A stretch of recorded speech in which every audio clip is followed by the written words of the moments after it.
Nord et président du groupe socialiste au Sénat. Patrick Caner est avec nous ce matin, Eva Soto. Bonjour Patrick Caner, ravi de vous retrouver pour votre chronique sur Radio J. Mayotte, dévastée par le cyclone Chido. 50% du centre hospitalier a retrouvé son activité. Il y a toujours de gros problèmes, notamment sur le réseau téléphonique.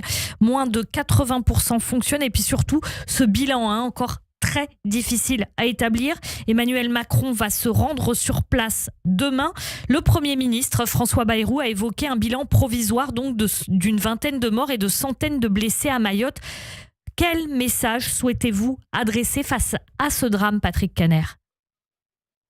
Ce cyclone Chido a semé la mort, la désolation. Vous savez qu'il y a à peu près 100 ou 150 000 aujourd'hui de nos concitoyens ou de personnes en situation illégale qui sont à minimum sans aucun habitat.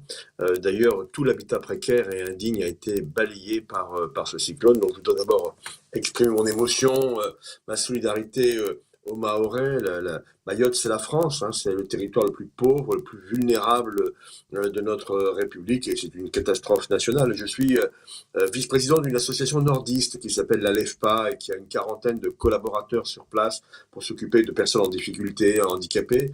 Et au moment où je vous parle, j'ai 60 enfants dont je n'ai aucune nouvelle, polyhandicapés, dont une partie vivait dans ces bidonvilles, dans ces bargas. Donc c'est vraiment quelque chose pour moi d'assez dur à supporter. On essaye de joindre les familles, mais c'est pas du tout aujourd'hui possible encore. Donc il faudra un engagement exceptionnel de l'État, en lien bien sûr avec les acteurs sur place.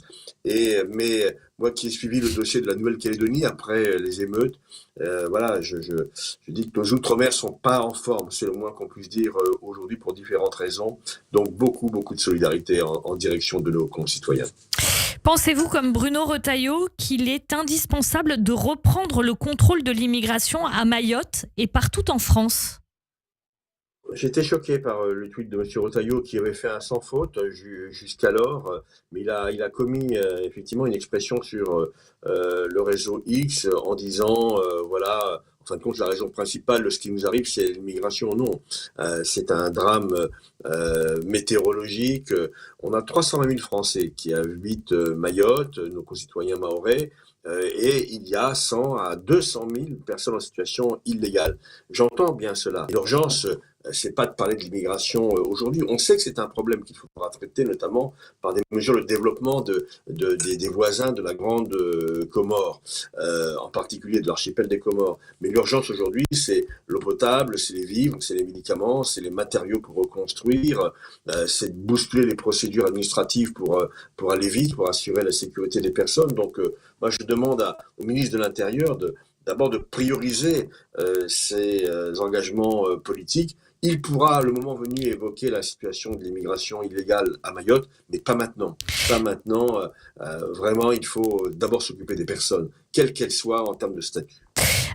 Patrick Caner, Mayotte, c'est la France, mais ce qu'a révélé aussi ce cyclone Chido qui est ignoré ou dont on parle peu, c'est l'habitat extrêmement précaire. Ça concerne un tiers de l'île de Mayotte.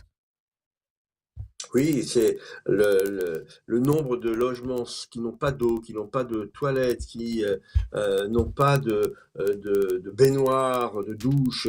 C'est insupportable.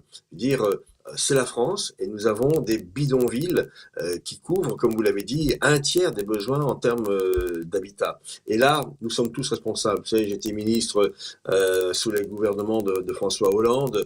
Il y a eu d'autres gouvernements depuis. Et nous sommes tous responsables de la situation aujourd'hui à Mayotte. Donc, une grande mobilisation sera nécessaire.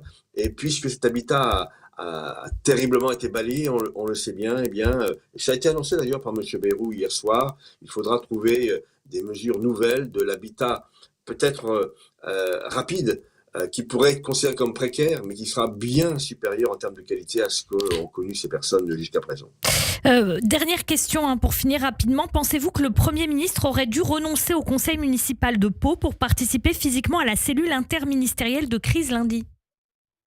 Oui, c'est la première grande polémique pour M. Bayrou. C'est évident. Enfin, honnêtement, il pouvait faire présider son conseil municipal par son premier adjoint ou le reporter tout simplement.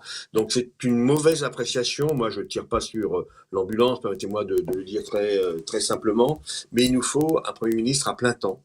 La situation de notre pays est tellement difficile, et pas que liée à Mayotte, sur le plan économique, sur le plan social, sur le plan budgétaire, qu'on ne peut pas imaginer qu'un Premier ministre puisse se passer du temps dans sa région. Donc, Monsieur Bayrou, restez à Paris, restez Premier ministre à plein temps, c'est le message que je vous lance ce matin. Merci beaucoup Patrick Caner, donc président du groupe PS au Sénat. Bonne journée à vous, merci.